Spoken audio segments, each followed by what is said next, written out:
قمل زكي السد والله صير الهوى وتجي والله ايش حد اليوصل يا ويل الثنية والله لو ازدنا بسيف لو ازدنا بدي. وفعلا يقول جاء الزمان وضرب الزمان ضربته وإذا بزينب عليه السلام قد فقدت أخيها أبي الفضل العباس عليه السلام وجرى ما جرى عليها في السبي فكانت تشكو إلى أخيها أبي الفضل العباس تقول له يا عباس ما أنت اللي جبتني خويا يا ابو فاضل يا خويا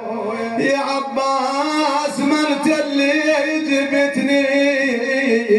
انا وبيدك يا خويا ركبتني خويا بس ما غبت عني او عفتني والله عقبك بني المية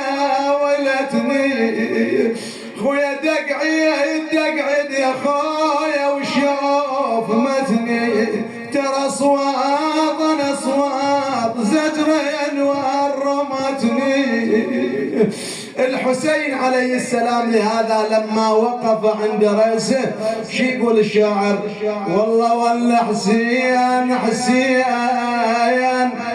والله ثلث ونات ولا حسين يا ناس انا وحده على الولد وحده على عباس انا ثلث